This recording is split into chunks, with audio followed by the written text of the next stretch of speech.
Better. I accidentally muted him when I was doing the text stuff. Okay. Is he back on? We're good. We're good. We're good. Okay. Welcome everybody remotely. Thank you for joining us. So the whole council is present, some remotely.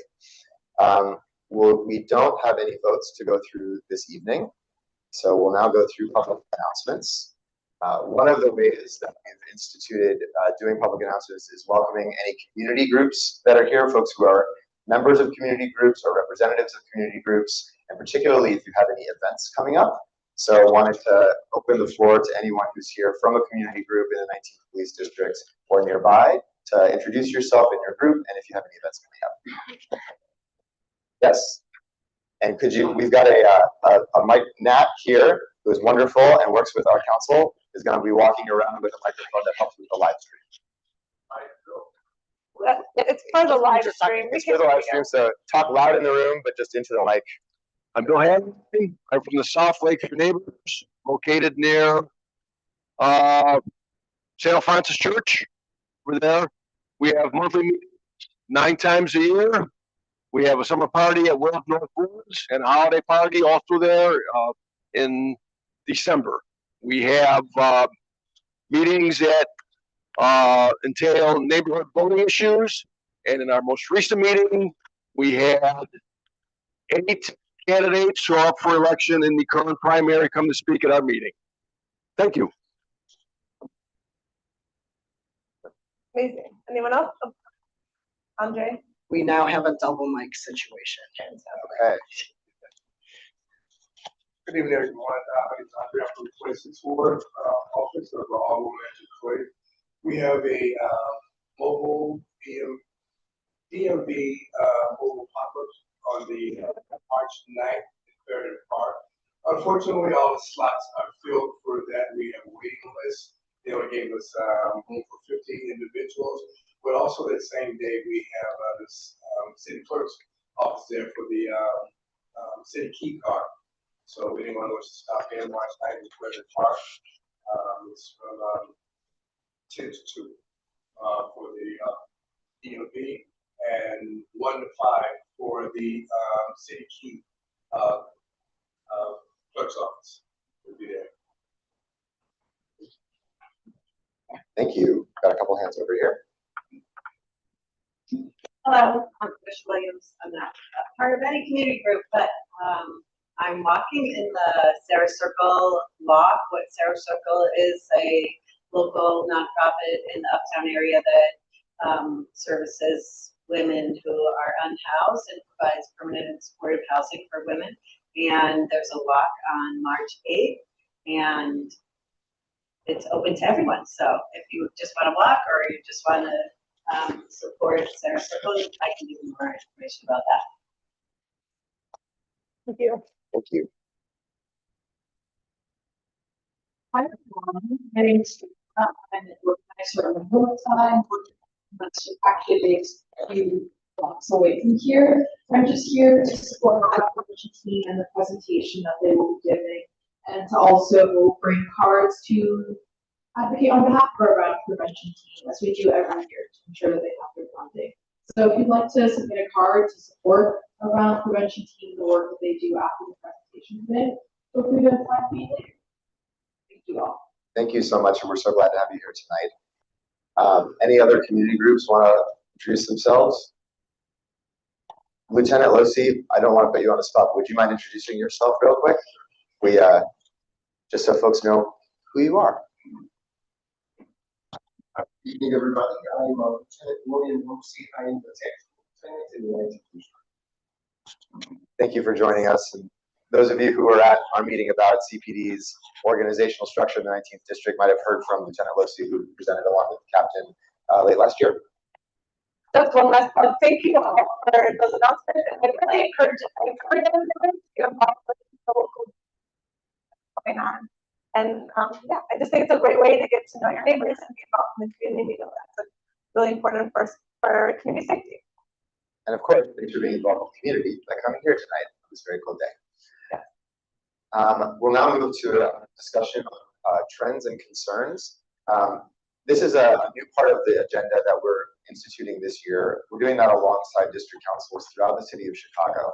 And one of the reasons we're doing that is every quarter, district councils meet together in quarterly meetings where we discuss the trends and concerns that we're hearing from our districts.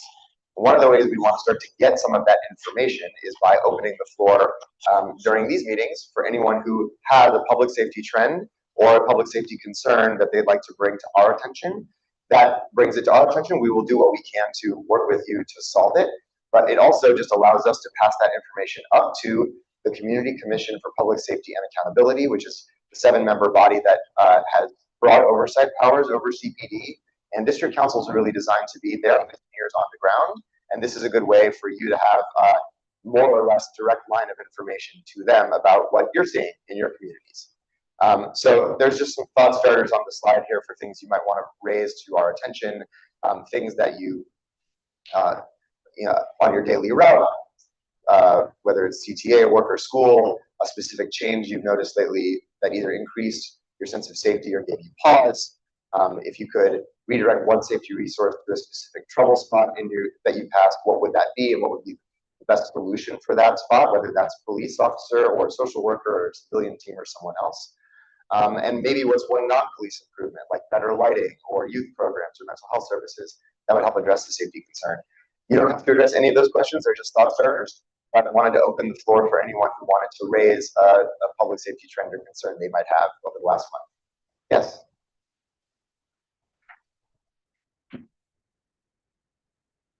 Hi, thank you.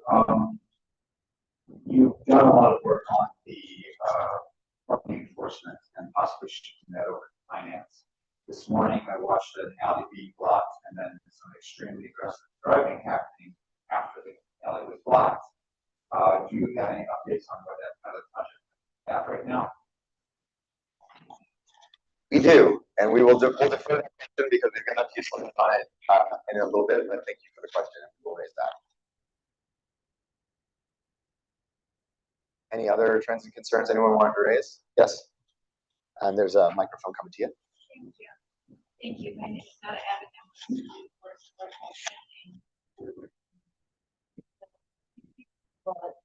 Health and safety. And one of the things that literally happened yesterday, there was some reports on social media about protests that was happening in Ravenswood. And according to people who were there, it was more police and protesters. And there was some reporting of police being arrested as protesters. So I'm not sure if it's the right time to bring it up, but I just want to make sure that we cover that. Thank you. I've got it down here and appreciate you bringing that up. Any others? Okay. We also wanted to share just a couple of things that we have heard throughout our month working on in the community and talking to folks. Some of you may have heard that there was a really tragic murder that occurred in early February. It was about 4 in the morning in the 700 block of West Waveland. As of a couple days ago, CPD has reported that they've made 2 arrests and there have been murder charges filed. In that case, it's also connected to and we've got it linked here in the slide, so that'll be available online to CPD's website. Unfortunately, that incident involved 2 murders, one on the north side and one on the south side, and those charged with first-degree murder and other crimes include an 18-year-old and a 17-year-old. So very sad all around, and our hearts obviously go out to the victim in our district, who was a 22-year-old sitting in his car, who during an apparent carjacking was murdered. That's the first we've heard of that type of violence in our district this year. Obviously, one is far, far too many. We hope it does not increase. We've also noticed just in the CompStat reports that CPD puts out every week that robberies have seen an 8% increase through week 7 of 2026 compared to the same time period last year. Those are one of the trends that we'll continue to follow.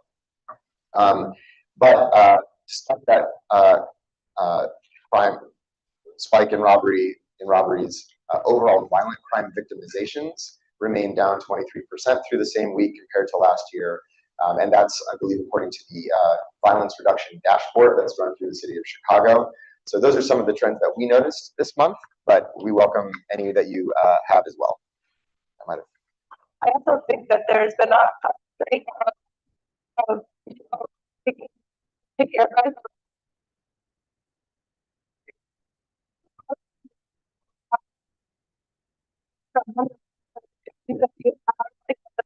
Steering wheel protectors, taking airbags out of those vehicles. Yes.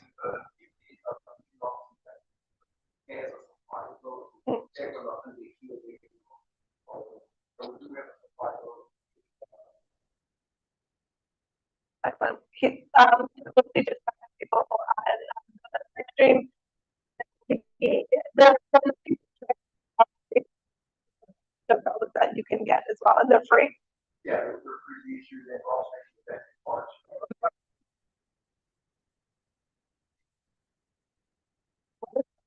Make sure shared in our newsletter too. Does it have to do, The highway is one that is targeted in the county. Here's, from the highway people.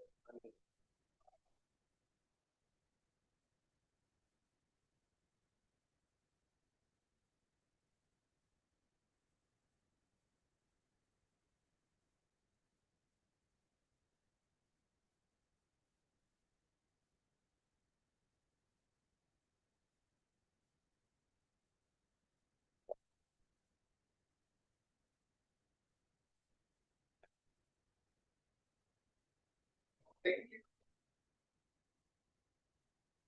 But we find it really important not the highway. Yeah, but over many people, 15 times. So our priority are the highway that you have to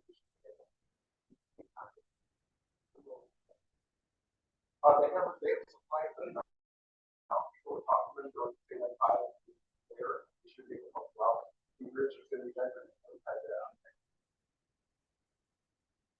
Just for those who are on the live stream, that's okay. Hondas are the cars that are being targeted right now because of the certain types of supplies that they have within the car. So that is a vehicle of particular concern. But anyone who goes into the 19th Police District Station and requests a steering wheel lock, there is a supply there currently between the hours of about 9 and 5. Thank you for that, Lieutenant. So another part of our agenda is that we're adding this year is updates from the CCPSA. And there's a few that we wanted to share with the community this month. One of them is that the CCPSA has selected a chief administrator for the Civilian Office of Police Accountability. This is one of the key powers of the CCPSA, is they have the ability to essentially hire and, if necessary, fire the head of COPA. COPA is the agency that investigates police misconduct allegations. They go to all officer-involved shootings. They do the investigation into any allegations of police misconduct and come up with findings that then are put into the hands of the superintendent or the police board for final determinations. The CCPSA unanimously voted to nominate LaKenya White to serve as the chief administrator of COPA to fill a vacancy that had been left over the last several months.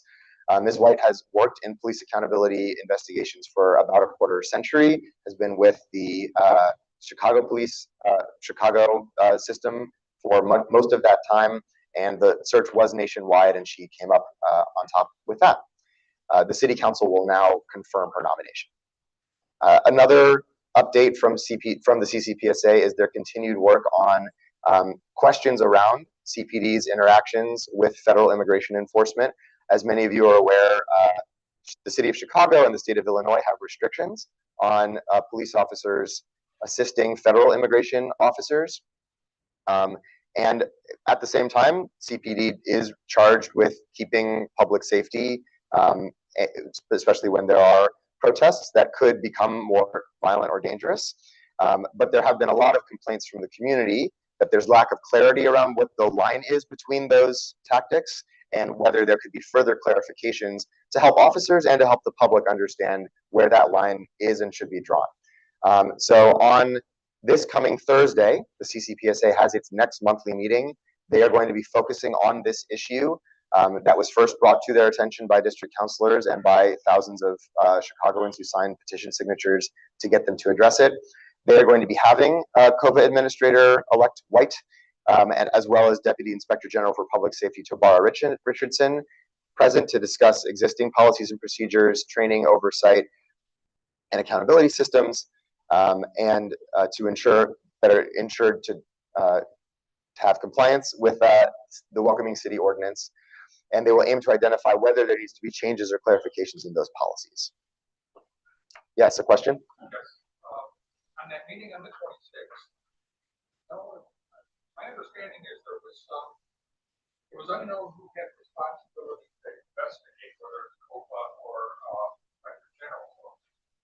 Do you know if they're going to try to make that determination at that meeting, or is that still something that could come at some later point? Do you have the answer? So I believe that City Council just passed an ordinance to kind of clarify those roles, because there was a lot of, mostly around setting, these cases used to go to the internal affairs within the department, within the police department, and now they're making sure that it goes through COPA, anything related to federal departments. COPA rather than OIG? Between, I think OIG will maybe police personnel in the city. So if it's somebody like no one in the city is allowed to cooperate with federal enforcement. So OIG will be under all the other departments, and COPA will be investigating CPD, from my understanding. So I do not know that the full ordinance has passed yet, but I believe it has passed. I thought it, but I was there when they passed it, but I'm pretty sure I thought I read the story that it did. Okay. I thought I had seen, and sorry we don't have an immediate answer for you, Rick. I thought I had seen information from Alderwoman Fuentes that it did not pass, but I might be wrong. We can investigate. I think I read that it did. Yes, okay. There may still be a lack of clarity, or there may not be clarity. Who would investigate if there are allegations of violations of the Welcoming City Ordinance? There will be more information on Thursday. Okay, some other things that the commission, the citywide commission is in charge of doing is to create strategic priorities that's going to help guide their work. And how did that happen?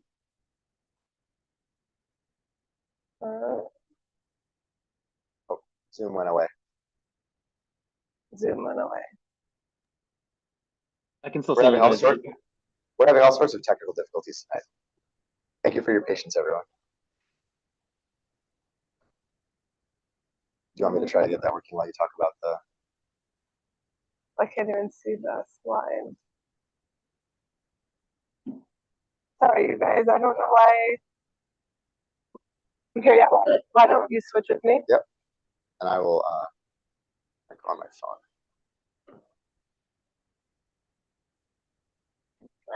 Hey guys, I can take over. Oh no, but you guys have to be there physically. Never mind. Okay.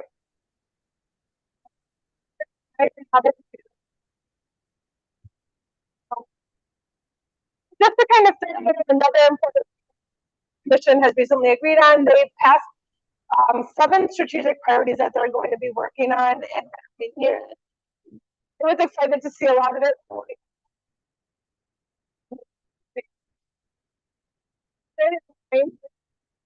We're here in the district.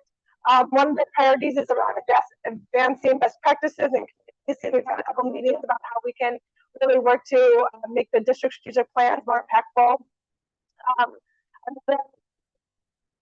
Is about officer wellness, which if you were at the meeting last month, we talked a lot about that and learned about what it looks like in the 19th district.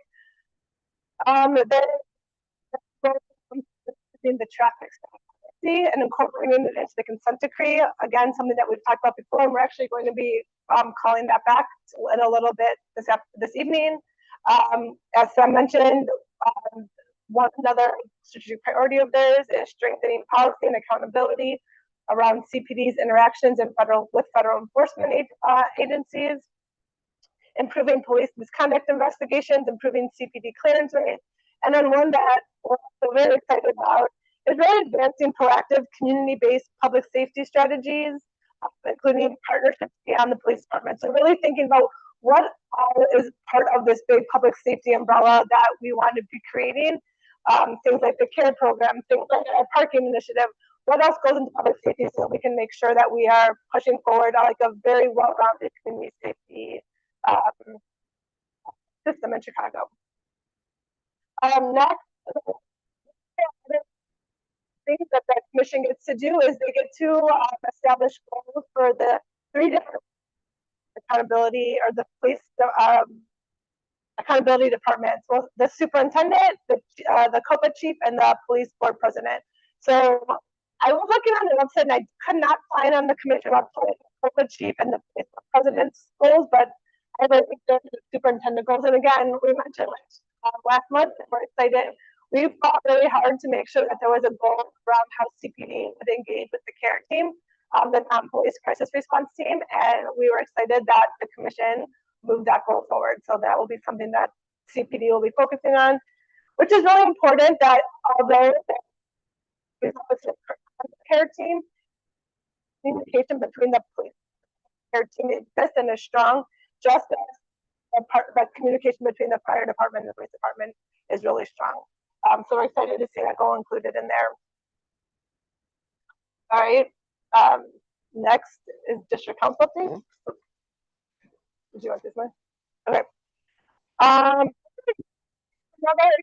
announcement. We've been waiting a while to say this, but the workforce allocation study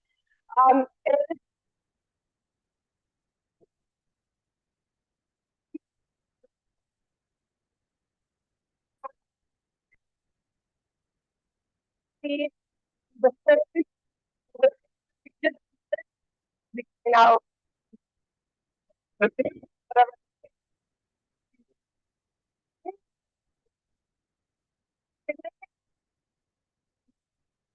even staffing pressures the department. Workloads really vary by the area and the unit.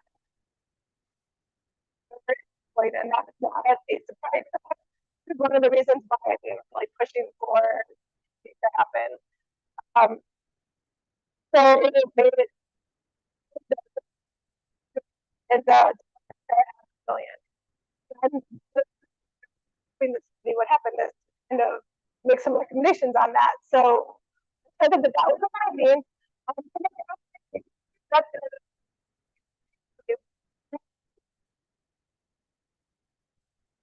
That are currently sworn officers being transferred to civilians, and making sure that they're free to be in positions or other positions that policing functions. So they recommended 400 different positions. Like 100 civilians. They're also suggesting that they hire 120 new sworn officers, which is interesting to me. The number of officers we are currently, the number of vacancies in the police department is about between 1,500 and 2,000. So to try 120 new sworn officers is a lot more realistic and doable than that 1,500 to 2,000 number. So that kind of felt like an exciting piece of shifting where there's are and moving to patrol and get them in those positions. And also recommend an increase in patrol sergeant staffing so that we can reach appropriate ratios for unity of command and span of control. That means that we're going to make sure that we have one supervisor sergeant to every 10 officers. That's very important to maintain. Like, y'all know this a consistent boss with consistent expectations, so they know our baseline and they're able to have that relationship with our superior. So it's very important to maintain that unity of command and span of control. So, and then the last recommendation that they have, and this kind of gets more into the nitty gritty of things, but they recommend some changes to the geographic to the geography of the districts. To be very clear, they're not recommending any shifts in boundaries. So the 19th district boundary will stay the 19th district boundary. That's true for all the districts, but they are wanting to suggest like certain sectors, which are how the department is broken down, get combined or split in half depending on how busy they are. And that's really to kind of help shift for workload. Any questions on that?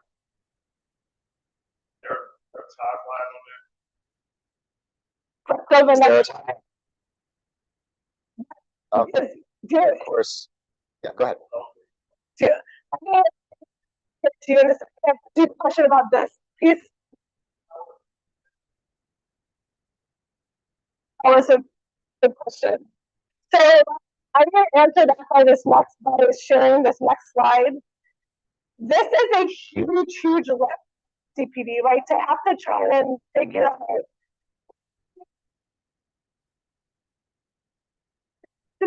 a long time. This is a multi-year transformational initiative. So it's going to take time to implement fully and to pick what recommendations. This is just a series of recommendations. The department can pick what they want to move forward with. What they are starting by doing is evaluating the feasibility based on labor impact, budget implications, as well as like, do we CPD believe that these positions could be moved over to civilian positions? So one of the things that I work on the district council allocation working group, and one of the things I really want to do is make sure that we are holding CPD accountable for sharing what progress they're making, what their timeline is for making that progress, and like what are they finding? Are they saying, hey, this position can't be civilianized because you know the fraternal order police say that this XYZ thing?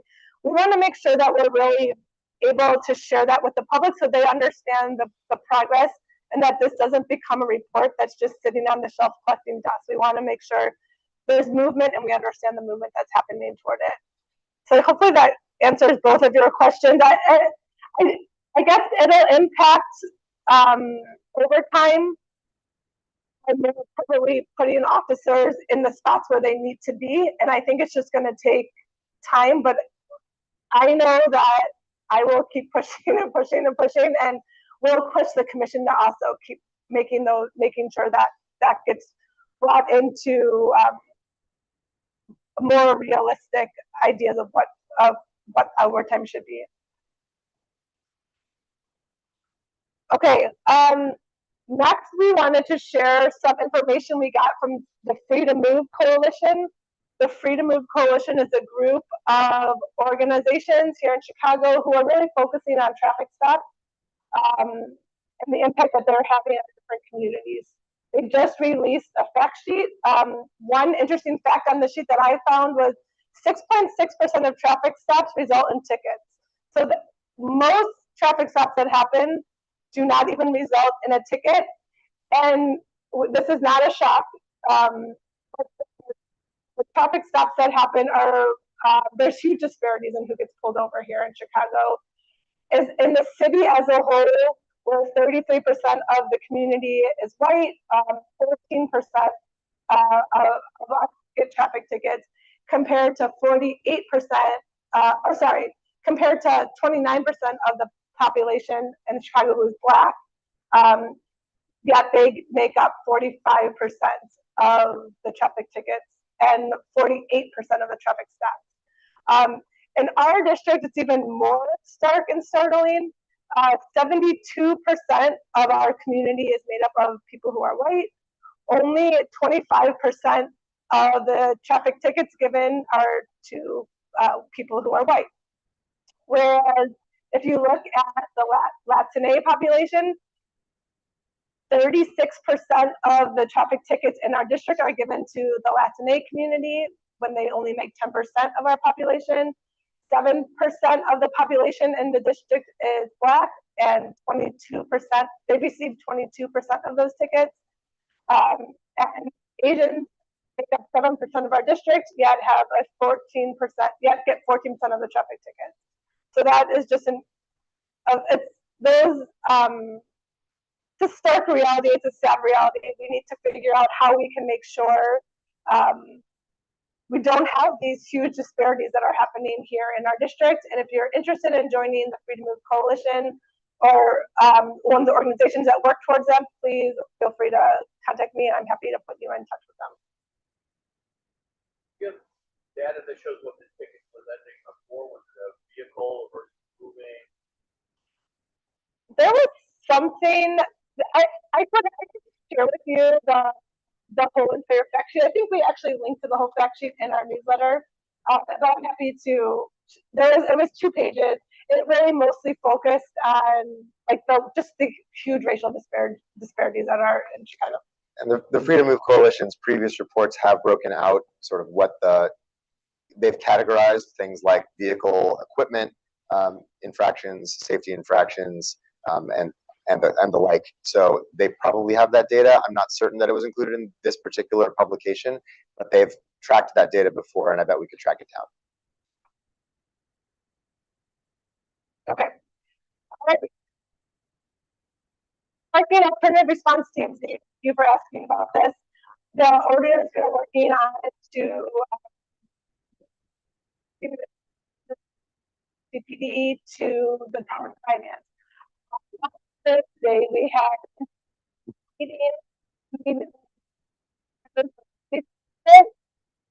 finance, which is where the ticket, suggesting the ticket writers would come from.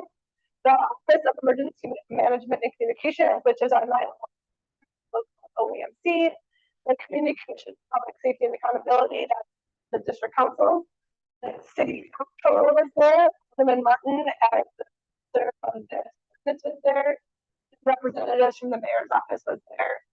So we had some really good areas of that this was a really good idea, and people wanted to see it move forward. We had a pretty big point of disagreement, which we're going to talk about in just a minute.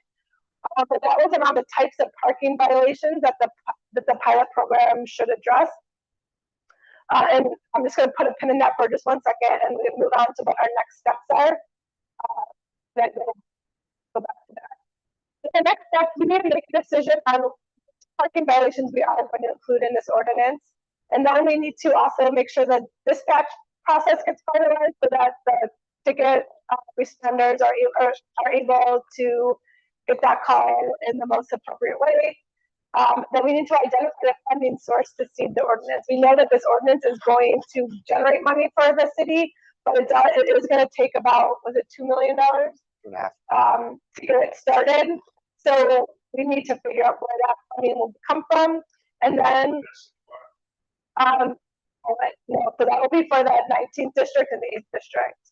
We're hoping that once the pilot is wildly successful, that it will move to we had a hearing over at the Public Safety Committee meeting where CPD did say that they would love to see this go citywide. So we're hopeful that it will.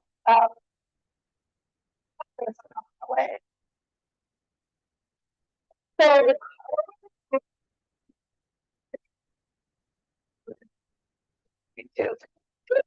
parking violations.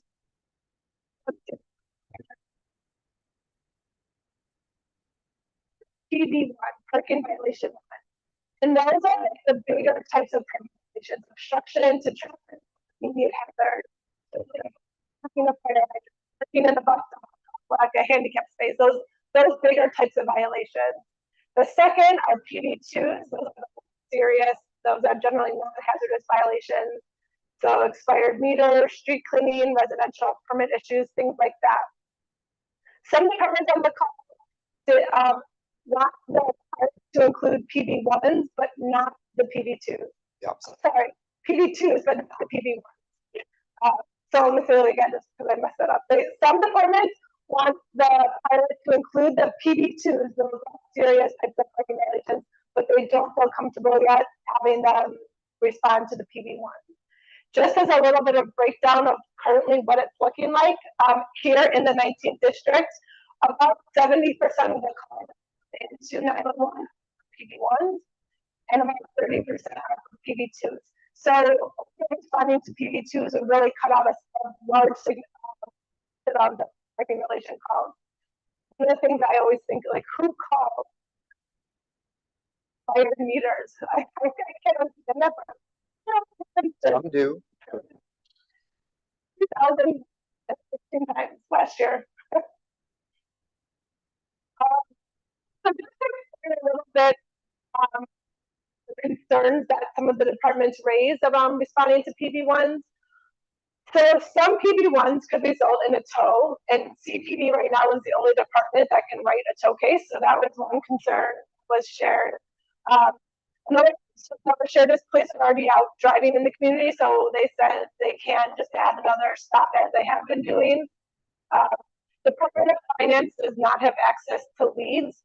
Leads is a system that they can kind of run the plates through and understand what types of tags are on the plates, if there's anything that they need to notify the police for, which I think is important. And I think we do need to figure out if we can move forward with PV1s, we need to think creatively and figure out how to address some of this leads problem and the tow situation. Can you just put your microphone on the table? There's a lot of interference.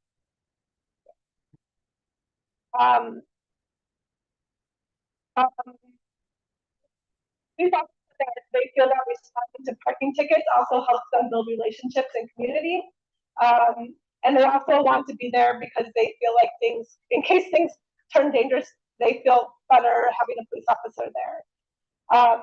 Reasons why we feel like we should be considering those PV1s in addition to the PV2s is because we have parking enforcement aides that are given every day, they're given like kind of a route to go and write tickets on, and they already safely write tickets for both PV1 and PV2. So we feel confident that they can, they're doing it already. We want them to continue those practices, but just in a rapid response fashion where they get the call and respond. One difference is that while they will write tickets for those PV1s, they do not initiate vehicle removals or tows. So that is something that currently isn't within the purview of the PEAs. We also did an analysis, and we found between 2022 and 2024, less than 0.5%, in fact, 0.05% of parking violations calls involved a violent or potentially violent situation. So we know that this is that is a very, very low chance of violence. Good question, Andre.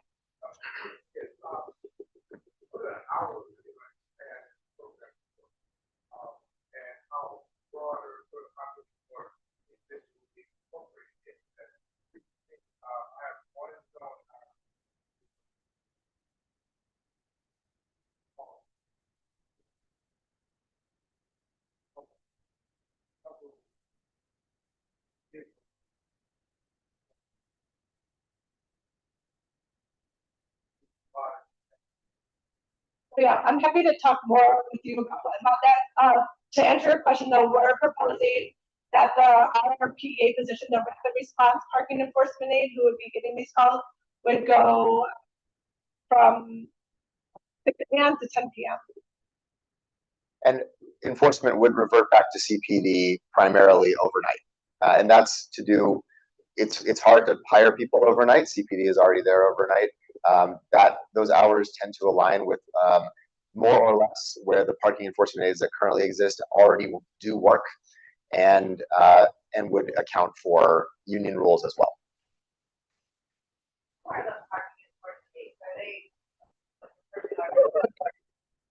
The enforcement aides already exist.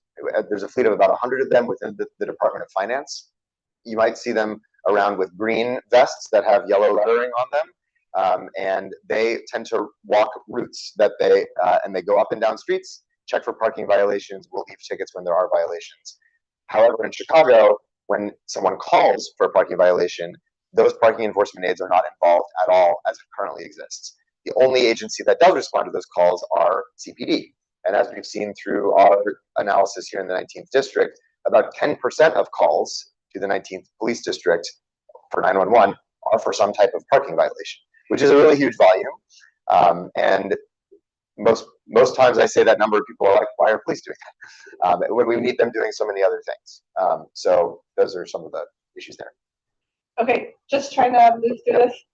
The public, another reason why we want to include PD ones is it would be a faster response time for those types of calls. And we know that's good for building trust in government. When you call and you get a response, that builds trust in government. And like we showed you, most 911 calls are PD ones, so it's important to include that. We don't have any questions about find a way to make PB1s included. Could some PB1 calls be suitable for these parking enforcement aids? If not all, and then how many PB1 calls actually result in a tow? Those are questions that we're waiting on answers towards, so we can understand how they go about that towing million. So moving on to one of my updates, which is the CCPSA nomination process. As I've mentioned, the CCPSA, Community Commission for Public Safety and Accountability, is a 7-member citywide body. They need to be made up of folks that are a mix of North, South, and West Side, and also have certain special qualifications, including being a youth between the ages of 18 and 24. That's 2 seats are reserved for those folks. 2 seats are reserved for lawyers. 1 seat is reserved for a community organizer. There are 3 upcoming vacancies of the 7-member body coming up, and those seats get filled starting with a committee of district councilors like me and like my colleague Darrell Dakers, who you'll hear from in a little bit, who's here wearing a couple of hats, but also serves as the 20th Police District Councilor and representative to the nominating committee.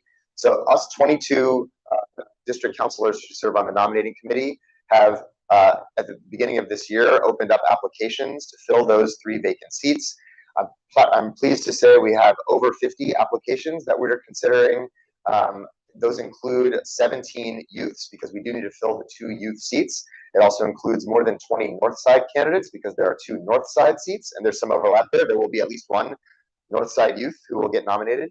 But the committee has read through all these applications, scored them, has extended invitations to folks to interview. We have, as a committee, over the next week, 16 hours set aside to interview the top qualified candidates.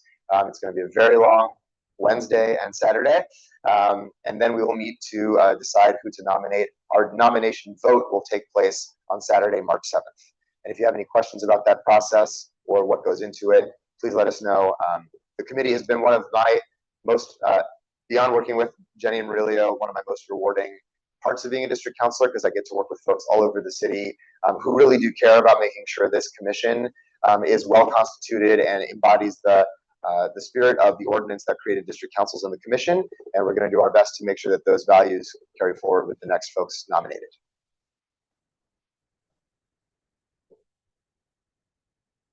Murillo, I don't know if you want to give the CPP, or I'm happy to. I'm happy to do it. It's gonna be quick.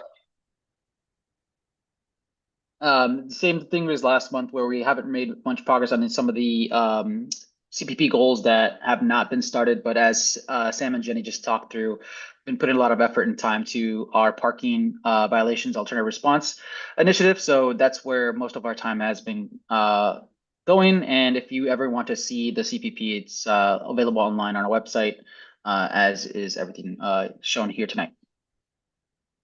Thank you very much. And now, unless there are any questions on any of that, we can move to our main event, which is I want to welcome up our speakers from Communities Partnering for Peace, which is a community violence interruption group that operates right here in the 19th District and elsewhere in the North Side. Just as a brief introduction, those of you who've been to our meetings before have seen this graphic, which includes 5 different broad categories that we view are important for optimizing use of our police and allowing CPD to focus on more serious crime and building trust in the community. One of those is implementing alternative responses to public safety incidents. And community violence intervention is a very innovative and community-focused way of having folks who don't wear a badge but have a lot of credibility within the community to help broker peace and stop violence before it starts. There was recently an article, a long deep dive in Block Club Chicago about CVI groups, community violence intervention groups across the city, Particularly, this article was focused on the West Side and noting that gun violence declined notably in a series of neighborhoods, a concentrated set of neighborhoods where there are CVI groups operating. A lot of that success is credited to community-led intervention strategies like CVI, but they are facing massive funding cuts from the Trump administration. Hundreds of millions of dollars have been cut to CVI groups like CP4P, who you'll hear from tonight. And these cuts could jeopardize some of the progress that we've seen before. So that's noted, it's being talked about. But I do want to welcome up now our colleague on the 20th District Council, Terrell Dakers, Program Manager of Communities Partnering for Peace. Thank you so much for doing this. You want to have a seat up here?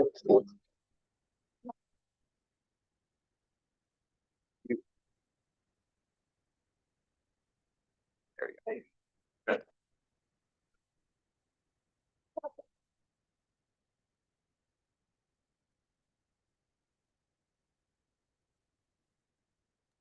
Hey guys, can we do a quick mic check just before we get started? Can you hear me? I can hear Sam. I can't hear anybody else.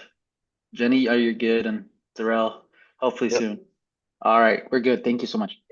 Yeah. Hello, everybody. So just how many of you all know CVI work? Oh, okay, some people familiar, pretty good. Engaged crowd. Yes. Well, I don't want to bore you all if you already know. Please. I'll just give you some details of the work and a little bit of my experience and know-how.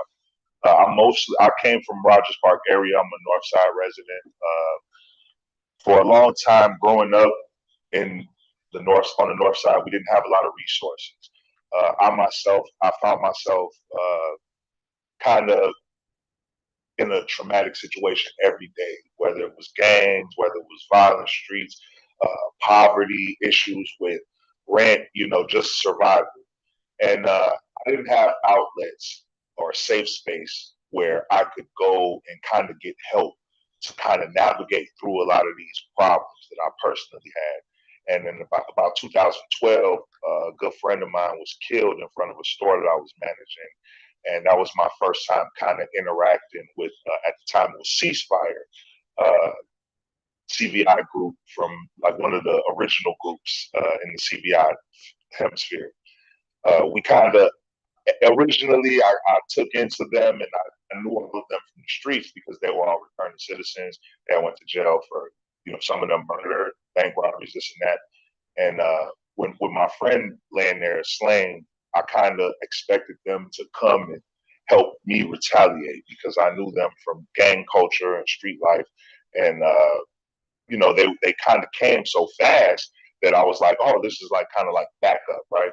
And they didn't help, anything in that way. And they, more than anything, guided me out of the neighborhood and kind of like told me if I respected them, then I should leave the neighborhood. And at the time, from a street perspective, I kind of took that as like disrespect. I'm like, man, these guys either think I'm like, I don't cut it or they don't want to help me. Either way, it's disrespect, right? And later on that night, who they killed my friend came back and shot the block up again. And I had a real experience in that moment where I realized that my life had some kind of meaning and I could have been dead just like my friend was. Although I did want to avenge him in some kind of way. And then I started going to just different speeches and different programmings, a lot of different organizing trainings. And eventually I had other issues in my life where I lost my daughter due to a situation with her. She was left in a tub with her in her mom's care. And my cousin was killed. One of the shootings that happened 2016. I know you all saw the news. There was a lot of shootings. There was a highway shooting. He was killed on the E-way, on the expressway. And his killer was never found, So I was dealing with a lot of trauma and it seemed like it was just back-to-back situations. And the people that I was working with that was heavy in CVI, they noticed that I wasn't responding with violence. As a participant, when you're working with an experienced outreach worker who's trauma-informed, they kind of test you a little bit. You know, they take you to a few places. They kind of see what's your issue, because everybody in the streets don't got the same issue. You know, I know sometimes people see guys on the corner, gangs, or whatever, and they feel like, hey, they don't want to do better for themselves. They want to be on that corner. A lot of times they don't have options. So when they seen that I wasn't resorting to the main option that we resorted to in the streets was violence, they offered me a job, and I started working as violence interrupter, and I was working in communities where I had a little sway in the community, where I knew some of the gangs, I knew some of the practices, and I was directing them out of the neighborhood the same way that I was directed out in times of crisis. And more than anything, I knew their needs because I didn't have it. I didn't have a mentor. I didn't have anybody to offer me funds and bus fare when I needed to get to speech class, or I was at a debate class or chess class, student council. You know, now I'm a district council, but I didn't have support to do those things in school, so I didn't pick it up in college. So now when I go to high schools, when I'm in Sin, when I go to Uplift, when I'm talking to commanders, when I first started this work, a lot of the outreach workers and the police had bad, you know, blood between them. They probably arrest some of the outreach guys. They probably thought that these guys were still in the streets. You know, since then, in my tenure, in the last 10 years in the work, we have a beautiful relationship with every member of the community. And I think what's most important in dealing with the participants is understanding they are part of the community, which over the years, I think the community sometimes forgets, and they count them out. And if we can get everybody to come in as one, then we can be the difference and we can be the message. Some of the things we offer participants, we paid for college for a lot of these guys, where if they get their GED, we give them a stipend. I won't say they pay for college. Give them a $2,500 stipend to help them get a little money in the door to go the rest of the way. Which when funding shut down, that's limited, right? So now we're giving less stipends to guys. We started a financial empowerment class where we're teaching youth how to budget, how to put their money in savings, put it in stocks. Some of these guys, you know, hustlers, they're in the streets making money. They don't want to do that their whole life. They don't know anything else. They don't know trade. They don't know money. They couldn't put their money in investment. You know, even if that's what they wanted to, they couldn't do it because they don't know how to invest. They don't know the money. So it's like the never-ending trap where they keep going back to the revolving doors. So we're teaching these youth how to use their money in the right way, how to budget, how to get out of those financial crises that would lead you to going back to the rat race, to the streets. And we've been, you know, we offer part-time jobs for guys that are still kind of on the cusp, 1 foot in, 1 foot out, transitioning, going through crisis. We call them flip workers. They have a lot of influence with street workers and street guys who are in the streets still, gang members, or, you know, they're just down on their luck. And we use that influence to try to persuade the gangs and the guys who would otherwise use violence as a means of survival to transition that to something more positive. So now, you know, the guys that had a lot of energy, doing a lot of harm in the community, we're using that same energy to do positive things in the community. Now we got basketball tournaments. Now I'm mentoring at the high school. Now, you know, I can sit down with Commander Gianni or Cliff Gilmore or Christine. Like, I know the commanders, and I can have a better rapport with them than I ever had. And who would have thought it came from accountability, right? And I'm, as a district counselor who was elected for the 20th district, I work as a violence manager, interrupter, program director at One North Side, where we cover the entire North Side, Lakeview, all the way back to Evanston, Edgewater, Westbridge, Rogers Park. Luckily for us in Uptown, where we do have a little more influence, we got a peace agreement with 2 of the groups up here who've historically killed over 200 youth between them. And in the last 5 years, you know, they still have bad blood. You know, it's not like we're convincing these guys to get together and team up to go against other groups or anything crazy like that. But what we've done is build a safe space in the community where, you know, yeah, you hate this guy or you can have street beef or whatever your issues are, but we're going to make the school off limits, right? We're going to make the alderman's office off limits, right? We're going to make these safe passages, almost like the safe passage for the schools where it's like, hey, you got problems with these guys, but if they're going to the store, let them get the groceries. You know, don't shoot up grandma when you're trying to get some little kid who you're mad at. And We've got these guys to agree to these peace agreements. We got them to agree to these territorial safe spaces because they don't want to be ducking bullets. They're safer in their community where they are. It's a problem when there's a college 2-3 blocks from your house and you're scared to go to the college because you got beef with the gang that's in front of that college. Then you got resources in your neighborhood and that gang's scared to go there for your resources because they're stuck right there in front of the college. So if we can make safe spaces where, hey, these places, these institutions that's for the betterment of the community welcomes you all as well. Yeah, you're in a group. Yeah, you got your problems. Hey, why don't you walk in the school? Why don't you walk in this resource center? Why don't you get some of these incentives that we got in my mentoring program and see if we can get you off the streets? And that's kind of like the basis of the work that I do. So, I know you guys are familiar with some of the work, but just wanted to give you a little closer experience to the work that's happening right here in 19, 20, 24th District over at 1 Northside, our Violence Prevention team. You guys got any questions? I'll take any. And Omar, our victims advocate, he's the #1 victims advocate in the city. He has not missed one shooting since he got hired at this job. When someone's shot, he's the first one on the scene at the hospital to make offer resources to the family, whether it be mental health services, whether it's to help with the burial if need be. Finds clergy. We do a balloon release, a candlelight, to whatever ceremony the family prefers. If they, Orthodox this or that, hey, we offer to have some clergy come out and speak a few words of peace for the family if it's accepted. If they don't want that, we try to help any way we can.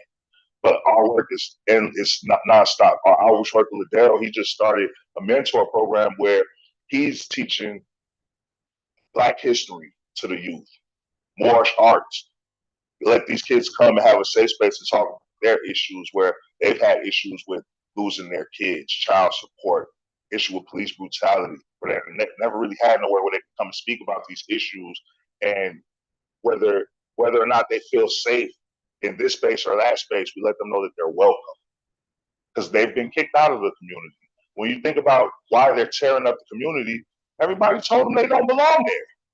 So they don't feel like they're tearing up. You're like, why would you shoot up your own community? You've been telling them their whole life they don't belong there. Why would they care about it? So when you allow them back in the community, then they care a little bit more. That's why we've gone 5 years without one death between these two groups. So, peace to that.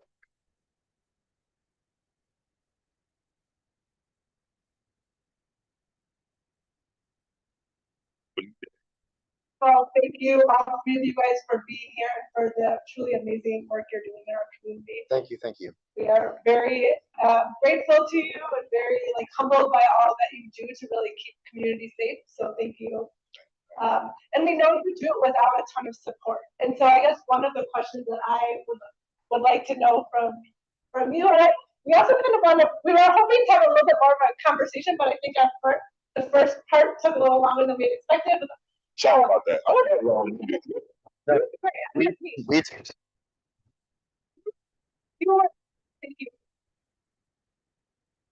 Yeah, maybe you could share a little bit about some ways that we could help support, and then maybe we can move to thinking also from the community, what can we do? Yeah, I can share again.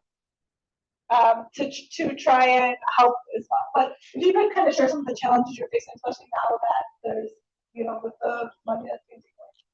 Yeah, thank you. Sometimes I forget. I'm really passionate about my work, so I forget that I'm actually fighting for my job most of the time. So when I first got hired, we were only paid part-time. So we worked 6 months, and then 6 months we didn't get paid. But violence still was happening even when we weren't getting paid, and we couldn't just go back to the streets. So we were kind of doing violence prevention, kind of for free at first.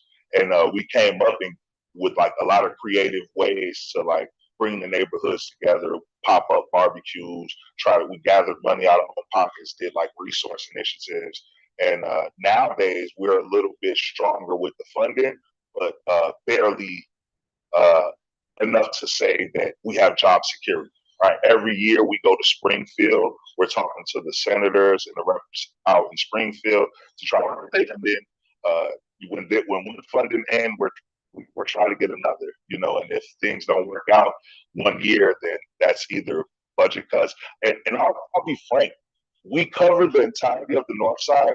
We have a 10 staff body of outreach workers. So the amount of districts that is, I can't even tell you how many police that is. It's probably like 500 police from Lakeview all the way back to Evanston. But we have 10 outreach workers, and much respect to what they do. We definitely have more of a positive working relationship these days. But like we're on two different avenues of the same peace circle. We're working with participants in a way that it's lived experience. So we have more of a relatable relationship versus sometimes they're a little bit more off-putting with CPD.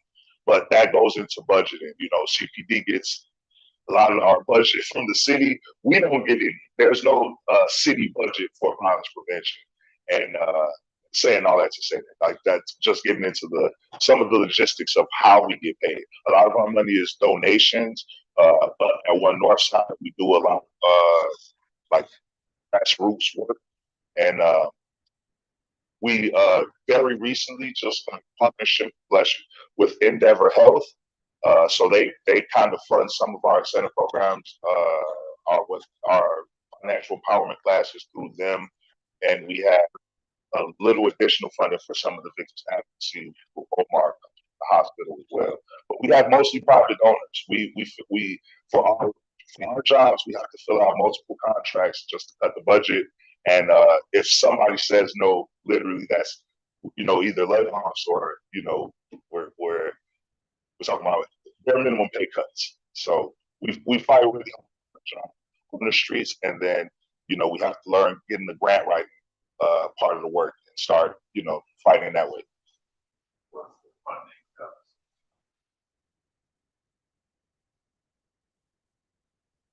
Well, to cover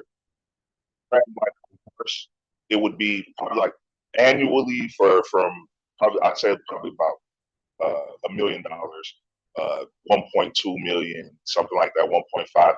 But we will get a contract that's like maybe 3 years. It'll be maybe 2 million. We'll get another contract. It might be longer. It might be shorter. And we put contracts together to kind of keep everybody at salary level. We want to be as professional as possible with work, so people don't, get stressed out and, try to, we want to build a safe working environment for people. It's kind of, work can be very dangerous. We're in a situation where a lot of times, I've been shot at on the job. I've been with staff where there were shots fired. Well, not necessarily me, but I was there while shots was fired. I don't want to get too deep into that part, but just as far as the budgeting, we're not in the city budget. We get some state funding, which has been through having better relationships with some of the reps down in Springfield, but we don't have job security in that way. It's like basically yearly we go to fight for these contracts. If I would imagine if we had like a 5-year contract, that would look like $3 million plus. But to cover 10 people at salary level, it would be at least $1 million. So, Baker said,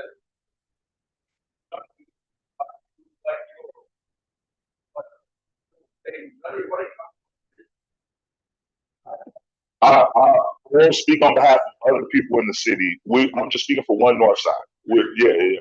There's other groups where the city has very recently started giving money towards CVI, Brandon Johnson, and other parts of the city. But one thing that's common in the violence prevention CVI network is the money goes to where the most violence is happening. So what happens when you do a good job? That's what we're dealing with on that side. Our numbers are going down, so the grants are going down. And we keep a positive attitude. People are like, man, just go down with this. Like that's not positive thinking. But we're in a problem where I commend CPD, I commend staff, I commend CVI, I commend the organizers. It's a lot of moving parts to get the violence to come down. I don't take full responsibility for it. we're the only ones that's gonna get it. We're the only ones that's gonna 100% get hit without the funding. So just think about that. Can I ask a question? Oh, you mentioned that the relationship that you have with CPD is a little better than it used to be in the past. Can you describe what that relationship is like and what it ideally would look like from your perspective? Well, I'll be honest first. I didn't have the best relationship with CPD growing up. I was a victim of police brutality myself. I found myself running from police a lot, not because I commit crimes, but just because I didn't want to get beat up, because I didn't want any problems. So when I got into the CCPSA police accountability work, it was like, man, I want to lock up bad cops. But since I've been here, honestly, I've built relationships with CPD that's just not about locking up everybody. It's not so much like, now it's my turn kind of situation. I want better for the community. So if I really want the community, that's going to include working with CPD. So when I first, put my uniform on, I remember getting pulled over with the same participants I was trying to help and getting called racial slurs, getting attacked. And that was just kind of common practice. Not because I was CVI, but just because of, I don't know, my skin, the neighborhood I lived in. That was just like how it was, the group I was in, whatever. It was just kind of common practice. Now, when I'm seen with my uniform and I'm with my team, I get a little bit more dignity. I get a little bit more respect from the officers. They might pull up ready to jump out on that group and they see my team out there and they might drive by a little bit. Hey, tell these guys to get off the corner. Give us at least the respect to do our job. And don't treat me like I'm committing any crimes out here, It's like, but that's a big difference in terms of just respecting our position. We don't cross any lines when we see the cops doing their job. We're not making it hard for anybody, So ultimately, we want a safer, better community. So when we can work together, it looks better for everybody. Thank you for the work that you do. What can we as community members, what can I do to support the work that you're doing? Well, thank you for asking. You can become a member at One Northside. You can come and help us fundraise. You can advocate. You can tell a neighbor. You can come to my 20th district meetings. No shade to the 19. We're all friends here. You can, I love it. If there's things you want to see in the neighborhood, if there's problems that you're seeing, groups that you're seeing hanging out in certain places, if there's changes that you would like to see where we can collaborate, let me know. I'm an email away. You can Google the Vice President team of One Northside.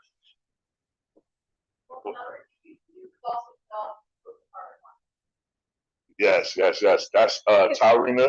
She's one of our organizers at One Northside. Works with the youth in our violence prevention work as well. Yeah, Trina, do you want to come up and talk about that for just a minute? What you're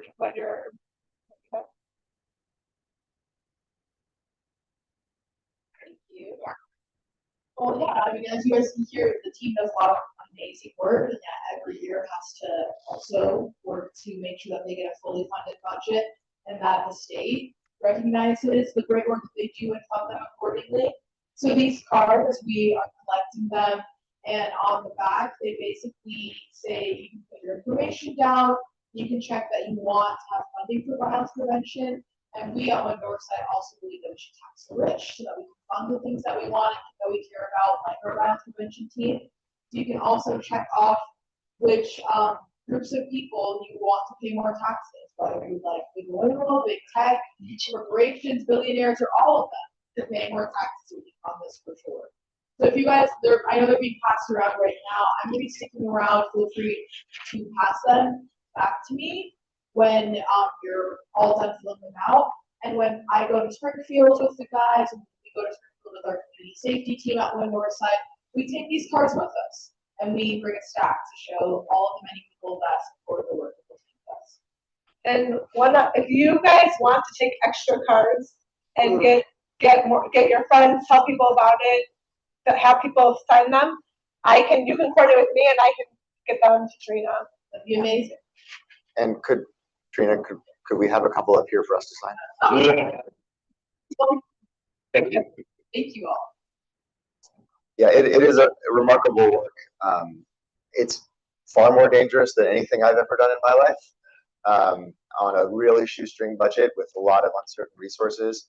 I don't know if, for any of you who've been with us for a long time, Darrell was, I believe, the speaker at our second ever district council meeting after our body was first formed, and we really appreciated it then, and wanted to make sure to have you back and your team back to share the work that you continue to do each and every day, to make sure that folks know that these resources continue to exist in our community, but that they're not something we can take for granted, and it's something we need to continue learning about and advocating to maintain and expand.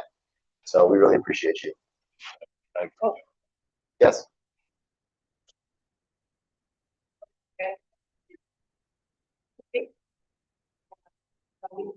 And where tax that we don't have progressive taxation, the fact that we overinvest in punitive areas and underinvest in communities. So what you do, the fact that you have to struggle to have funding is absolutely ridiculous. And I've been volunteering with public health and safety campaigns since last year, and we spend a lot of effort trying to convince our Alderman Bennett Wilson and 44th Ward to prioritize progressive taxation so that we can invest in more community preventive programming, into care, into violence prevention. And it hasn't been successful because, unfortunately, we have majority in the city council that don't necessarily appreciate that.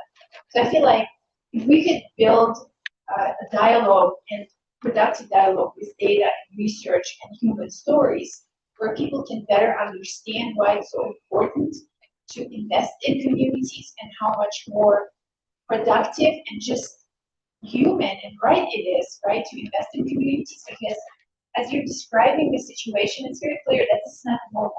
Like, you should not be risking your life. You should just have normal life. But you are like risking your life and lives of your other colleagues, trying to put a band-aid on a systematic issue.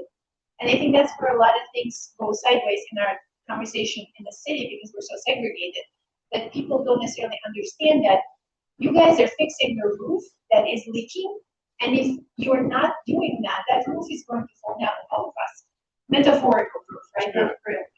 So I just wanted to express appreciation for you guys for hosting this dialogue. This is probably the most productive and normal conversation I've heard, because usually it's kind of people just advocating for the talking points. So thank you so much, and we'll continue to do everything we can on all of our 44th, 42nd, what is it? 43rd, 32nd, like all of the words that, yeah, that we have progressive words, but our aldermen don't necessarily agree with us. So we'll continue to do everything we can to make sure you have funding. We'll come with you to Springfield, whatever you guys need, because what you're doing is absolutely what we need in the city. Thank you. Thank you so much.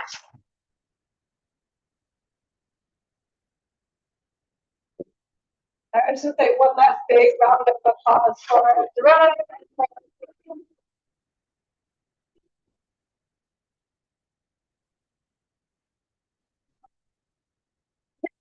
Never we meet you. Okay. We're now moving into the public comment section of our meeting. Anyone who would like to make a public comment, you had an opportunity to fill out one of these forms. If you didn't fill out one of these forms, you're still welcome to do so. We'll have one here. Okay, noted. And just as a quick reminder of our rules of engagement, it's 2 minutes per speaker. We allow up to 10 speakers, and just please be respectful in the comments that you make, and no disrespect or harassment will be tolerated. So if, but we've never had that problem, so we're good. And then each folks will have 2 minutes to speak, and I'm not sure if I can get this timer to run. I think I can, but we're still in winter, so it's a winter themed timer, this one. First name I have here is David Swether. Would you like to come and make your comment?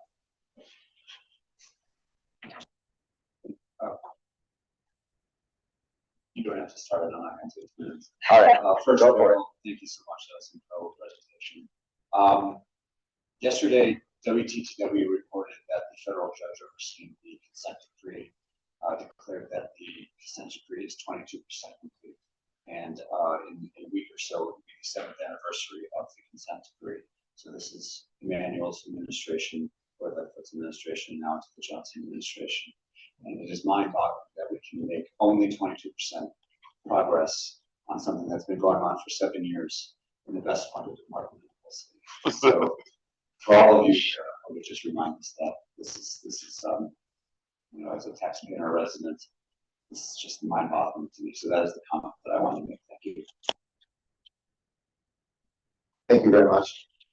Andre, did you have a comment that you wanted to make? Or there's a microphone coming around real quick for you. Let me start this up. And if you could just state your name again and yeah. Go ahead. Yes, Andre Beaton from the 46th Ward Automatic Office. I just wanted to say two things. One, anyone interested in the event I spoke on, I forgot to bring flyers in the car, I bring it back in. Secondly, more importantly, I want to highlight feedback on better yet what the brother was speaking on in terms of intervention. I don't know how many of you are from the Union area here, but during the summer we had the unfortunate tragedy with one of the young neighbors here who lost his wife that had some possibly gang situations.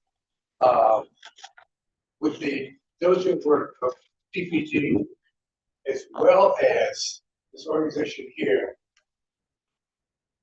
they were able to stop retaliation. A lot of the shootings that take place, there's going to be another one right behind it. Their work, being able to get into the groundwork of the individuals that may have been with any level of information of retaliation, was able to be stopped through their connections of being out there doing this hard work. But I just wanted to highlight it does happen. It does happen. Right. Thank you very much. Would anyone else like to make public comment? Okay. Yeah, talk for 4 minutes. All right. Do we have the reminders and calls to action? No. Okay. We really, really want to thank Uptown Church, Pastor Jeremy Thaw. Thank you so much for having us. And he also changed the church calendar, so it's yeah, it's going to be in this space. You feel very welcome here, and you're a wonderful member of our community as well. So thank you. Our next meeting will be Wednesday, March 18th. Will be, if everything goes as planned, back to our normal Wednesday evening schedules. It'll be at Sulzer Library in Lincoln Square at 6:30 p.m. And you can always go to our website, 19th District Council. It's 19thdistrictcouncil.com. Our monthly meetings page has the meetings that are upcoming and also an archive of all of the meetings behind, so you can look at all the recordings and presentations from those as well. One last thing. If you ever interested in having a meeting and sitting down one-on-one and talking about any pending concern or anything that you're interested in the public safety realm, feel free to reach out to us via email, which you can find on the 19th District website. Also, there's 19th District Council at gmail.com. So feel free. And we have individual emails you can find there as well. With that, I will adjourn the meeting. Thank you all for being here this evening, and stay warm.